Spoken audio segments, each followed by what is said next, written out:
आपको विदित है, हम मनु स्मृति का चैप्टर 3 का पढ़ा रहे हैं। इसमें हमने 175 श्लोक खत्म किए यानी बताए। और ये मैं पहले कहना चाहता हूँ कि मनु स्मृति एक मूर्ख व्यक्ति द्वारा लिखी किताब है। इसमें कहीं से भी ये कहीं नहीं जा सकता कि मनु बहुत बुद्धिमान थे। मनु एक माइथोलॉजिकल पार्ट है, उसका कोई अस्तित्व इस दुनिया में नहीं है। साइंस के हिसाब से मनु ज़ीरो है। मनु की रचना लोगों ने की है, जिस तरह आदम हवा की रचना लोगों ने की, या ईडम की रचना लोगों ने की, लेकिन लोग मूर्ख हैं, लोग मानते हैं। तो मूर्खों के लिए ऐसी किताब की जरूरत थी जिसे मनु स्मृति के नाम से हम जानते हैं। तो दोस्तों शुरू करते हैं 176वां श्लोक तीसरे अध्याय का। पाठकत्वं यावता पट कथ्यानम भुजानान पशुयति तावता न फल तत्र द्राता प्रोपप्ति बालिसा वीक्षांदो नवते काष्ठ षष्ठे स्वित्री सतसु पाप रोगी सहस्रस्य दार्तुर्नाशे फलम यावत संस प्रदेशगे ब्राह्मणाम शूद्रियाजका तावता न भवेदु दातुम फलम दानस्य पूर्तिकम। पंक्ति ब्रहा पुरुष श्राद्ध में जितने योग्य ब्राह्मणों को भोजन देखता है, उसका परलोक उस मूर्ख भोजन देने वाले को नहीं मिलता। अब ये बताओ, ये भोज तो करना ही नहीं चाहिए। श्राद्ध तो बहुत गलत चीज़ है। ये सिर्फ ब्राह्मणों के खाने पीने के टोटके हैं, उसके सिवा कुछ नहीं। इसलिए श्राद्ध पर किसी ब्राह्मण को मत बुलाओ। गरीबों को खिला दो, ये तुम्हारे हित में होगा। अंधा देखकर दाता के 90 श्रोत्रिय ब्राह्मणों के भोजन का फल नष्ट करता, मूर्खतापूर्ण बात है। कौन श्रोत्रिय हम तो जानते नहीं किसी को। कहना 60 ब्राह्मणों के सफेद कोट वाला 100 ब्राह्मणों का पाप रोगी 1000 श्रोत्रिय ब्राह्मणों का भोजन करता। शूद्रों को यह करने वाला जितने ब्राह्मणों को अपने अंगों से अर्थात साथ में जितने ब्राह्मण पंथी उनके पूर्व संबंधी श्राद्ध को फल नहीं मिलता, ना मिले। ऐसे शूद्र जाए तेल, वो शूद्र कह रहा हूँ, ऐसे ब्राह्मण जाए तेल लेने जो किसी को नीचा और किसी को ऊंचा कहते हैं। इन्हीं को पोंगा पंडित कहा जाता है। और ये लोगों को समझना चाहिए कि ये जो मनुवाद है इसका नाश होना चाहिए, क्योंकि वेदों में इस तरह की कोई व्यवस्था नहीं है। मनुवर्ती स्मृति वाकई बाद में लिखी गई होगी, जिससे इस तरह की मूर्खता इसमें आई है। थोड़ा सा दांत से मेरी ये छिल गई थी, इससे थोड़ा दर्द हो रहा है, तो बोल में थोड़ा गड़बड़ हो सकता है मेरी वाणी में। वेद विद चापी विप्रोष्य लोभाता कृत्वा प्रतिग्रहम विनाशा वज्रति छी प्रमाण पात्रमी बावसी सोम विकणे विष्टा विषय पूज्य सोनितम नष्ट देवल के दत्तम प्रतिष्ठम तो वादृशो यत तु वाणिज्य के दत्त ने ना मूत्र तद भविता भस्मनीव हुतम द्रव्य तथा पौन भरवे दिशे इतरेषु त्वापाड कतेषु यथोदिष्टेष साधुषु मेदो अंग सृजामः समजास्ति वदयंत्रे मणिसम। वेदक भी जो शूद्र, वेदों को जानने वाला भी शूद्र याजक का दान लोभ से ले लेता है। पानी में कच्चे बर्तन की बात से नष्ट हो जाता है। अभी तो SC ST एक्ट से ब्राह्मण नष्ट हो रहे हैं, और कोई बता पा रहा है इनको ब्रह्म बचा पा रहा है। सोमलता बेचने वाले का जो हव्य कव्य होता है, विष्ठा होती है। वैद को देने से पीव और रक्त पुजारी दोनों नष्ट हो जाते हैं। ब्याजखोर को दान देने से निष्कल हो जाता है। श्राद्ध में जो दान वाणिज्य करने वाले यानी जो उसको दिया जाता है बिजनेसमैन को, निष्फल होता है। बोले लेने लिए जाओ। पंडित तो तुम्हारा पेट कब भरेगा? पाखंड खाए जाते हो, मूर्ति पूजा करते हो, चूतिया बनाते हो लोगों को, लेकिन पेट नहीं भरता, रहोगे भिखारी के भिखारी। पूर्ण विवाह के लड़के को दान देने से राख में घी डालने के बाद व्यर्थ होता है। और जो दूषित मनुष्य हैं उनको देने से दाता के जन्मतार में भोजन के लिए मैं कहता हूँ सबसे ज़्यादा दूषित तो ये मनु ही था, जो किसी को छोटा बताता था। यदि भी एक माइथोलॉजिकल चैप्टर है, ये कोई सच्चा मानव नहीं है, लेकिन जो मनु के नाम पर जिसने भी मनु स्मृति की रचना की है, वो सचमुच में सबसे गंदा और गिरा हुआ नीच व्यक्ति था जिसने मनु स्मृति लिखी। पांगड कत्यो पता पंगति पावते ये दीर्घोत्तमा ताति बोधनम कार्सने दिज्यानं षड्कित पावनान अज्ञा सर्वेषु वेदेषु सर्वप्रचुनेषु से श्रोत्रियाने वाज्यस्य विज्ञाय पटंकति पावनाम त्राणाचिकेतम पंचजाणी स्त्री सुप्रणम षडंगवितम ब्रह्मदेयास्तम संतानो ज्येष्ठ सामगैव च। दूसरी पंक्ति जिन ब्राह्मण शेष ब्राह्मणों से पवित्र होती है वह इस प्रकार के होने चाहिए। भैया ब्राह्मण खुद अपवित्र होता है, अगर दूसरे को नीचा सोचोगे तो तुमसे तो बड़ा कोई कमी नहीं है।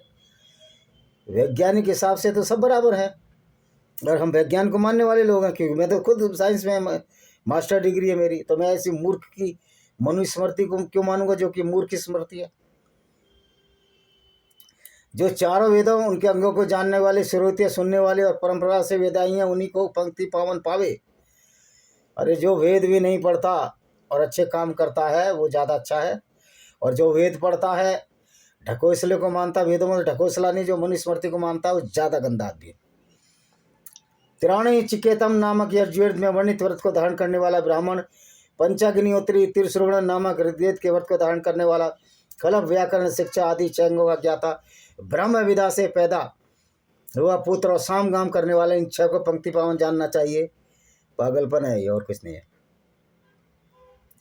वेदार्थ वितम परिविक्ता च ब्रह्मचारी सहस्त्रदम शतायुष्य विज्ञे ब्राह्मणा षड्कीर्ति पावना पूर्वदेव परे श्राद्ध कर्मणे रुष्टे निमंत्रणेन त्रिय पुराणम सम्यक विप्राण यथोदितान निमंत्रितो दिजे पितरे नियतमा भवेते सदा न च छंदा इससे दियति यस्य श्राद्ध च दत्त भवेता निमंत्रणानां तानम ही पितरम उपतिष्ठन्तं तानम दिशानम वायु अथवा गुच्छन्ति आसीनान उपासते। ये क्या इसका अर्थ ही है, वेदार्थ का ज्ञाता, उसका अध्यापक, ब्रह्मचारी, सहस्त्र गौओं का दान करने वाला और 100 वर्ष का ब्राह्मण, यह पंक्ति पावन होते हैं। अच्छा जी, 100 वर्ष का ब्राह्मण और शूद्र, ये सब मनु ने अपने फायदे के लिए लिखी है, और इसको मानना नहीं चाहिए। मनुस्मृति को किसी ने जलाया है। देखिए जलाने से तो एक लोगों की, अगर अब राक्षसों को राक्षस कहोगे तो बुरा लगेगा ना, तो मनुस्मृति जलाओ मत।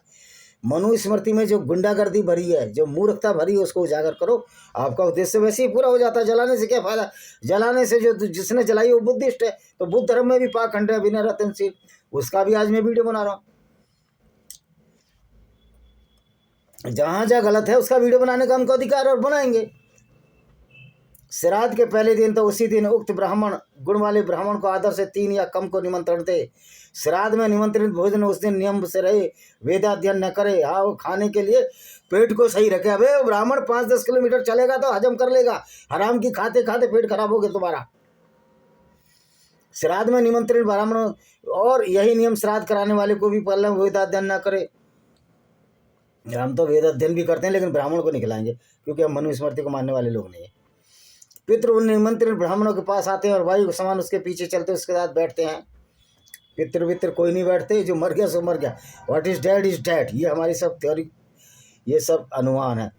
केति तस्तु यथा न्याय हव्वे कव्वे दिजो तमा कदम चिद पयतिक्रामन पाप सुकर्ता वर्जिता आमंत्रस्तु या सर्देह विसर्शल्या से मुदते धातु अर्धम दुष्कर्तम की चिदम तत् सर्व प्रतिपदते क्रोधना सोच परा सतत ब्रह्मचरणिया न्याय शस्त्र महाभागा पितृ पूर्व देवता। इसका अर्थ सुना देते हैं तुमको। हव्य और कव्य यानी सुनना, कविता और पठन में यथा साथ निमंत्रण पाकर उसको स्वीकार कर किसी कारण भोजन न करने से ब्राह्मण को दूसरे जन्म में सूकर होना पड़ता है। यानी पूरी व्यवस्था बना दी, ये जानबूझ के ब्राह्मणों ने बनाई कि हमें खाना ही पड़े, नहीं तो सुअर बन जाएंगे। अरे सुअर तो तुम इस जन्म में ही हो जो हराम का माल खाए जा रहे हो। सुअर भी तुमसे अच्छा है, वो जितनी भूख है उतना खाता, तुम्हारा तो पेट ही नहीं भरता, तुम तो उससे भी किए भी थे लोग। निमंत्रण पाकर कामक स्त्री से जो भोग करता है वह दाता के पाप का भागी होता है। बिना निमंत्रण तो आप अपने उसके भी नहीं जा सकते जो पत्नी है, ये तो कानून भी कहता है। क्रोध रहित पवित्र राग देश रहित सदा ब्रह्मचारी युद्ध त्यागी महाभाग दयाशील आदि युक्त देवता रूप पितर है। युद्ध त्यागी कैसे पितर हो जाएगा भाई? अगर आप, इसलिए इस्लाम ने सनातन वैदिक धर्म को नष्ट किया इस मूर्ख स्मृति की वजह है। इसलिए भोजन करने वाले को आचार विचार से शुद्ध रहना चाहिए। आगे क्या कहता है? यस्मादुत्पत्तिरेषा सर्वेषा मत्स्यतम ये चे येरचुरूपचर्या स्नुई मेस्त्रा निबोधतम मनोहरण गर्भस्य ये मरीचदात सुता तेषा ऋषिणा सर्वसे पुत्रा पितृगणा स्मृता विराजे सुता सोम सदम साध्याम पितृ स्मृता अग्नि वाताश्चे देवाना मारिचे लोक विसृता देते दान वक्षण्याम गरंधो वर रक्षा साम सुपर्ण किन्नारायण च स्मृति विरह सदो तित्रा। इन सब पितरों की जिससे उत्पत्ति हुई और जो पितर जिन नियमों के लिए पूजे सुनो।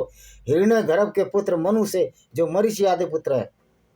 पहली बात तो मनु ही नहीं है तो बेटा कहाँ से आ गया, क्योंकि मनु तो एक मैथोलॉजिकल पार्ट है। उनके पितृ सोमापा पितृगण हैं, ये सब झूठ बकवास। विराट के पुत्र सौनायक साध्यों के पितर हैं और मरीचि के पुत्र अग्निवात देवताओं के पितर कहे जाते हैं। सच्चाई वच्चाई कुछ नहीं है, ये सब नौटंकी चल रही है जैसे कुरान में चलती है। दैत्य दानव यक्ष गंधर्व सर्प पक्षी और किन्नरों के भैसद नामक पितर हैं। वैसे बना दिया है, सब आइडिया चल रहे हैं हवा हवाई, जैसे कुरान में चलती है कि धरती स्थिर है, सूर्य उसके चारों तरफ घूमता है, उससे दिन रात होते हैं। आगे पढ़ते हैं। सोमपा नाम प्राणा क्षत्रियाणा हरिभुजम वैश्य नाम जप्या नाम शूद्राणा तु सुकालीनम सोमपास्तु कवे पुत्रा हविष्मंतो अंगिर सुताम पुरस्त्य स्याजस्य पुत्रा वशिष्ठ सुकालीन अग्नि प्रधान अग्निदान काव्याम ब्रस्य दस्ता अग्निवातांच सोमाच विप्रा प्राणे में भी निर्दिशते हे तु गुणा मुख्या पितृणा परिकीर्तदामा तेषां पिहाय विज्ञा पुत्र पुत्र मंत्रकम। अब ये क्या लिखता है, इसका अर्थ है बुरुज सोमापा ब्राह्मणों के और क्षत्रियों के, आजपा वैश्यों के और सुकालिनामा का शूद्रों का पित्र है। ये सब जो है नकली नाम है, कोई ऐसा है ही नहीं, पैदा ही नहीं हुए इस तरह के लोग, ये सब झूठ बोल रहे हैं। सोमापा भृगु के पुत्र, हविष्मंत अंगीरह का पुत्र। अब ये जो बाद में ऋषि हुए ना, पीछे वाला सारा गप मार दिया, मनु था नहीं लेकिन मनु के बना दिया। अब जो हुए हैं तो हुए हैं, फिर मैं भी कह दूंगा। अगस्त्य पुलिस्य के पुत्र और सुकालीन वशिष्ठ के पुत्र है। अग्निदंड काव्य वर्षद अग्निवात और स्वयं में ब्राह्मणों के पितर हैं। ये पितरों के मुख्य गुण कहेंगे, इनके अनंत जो पुत्र उनको।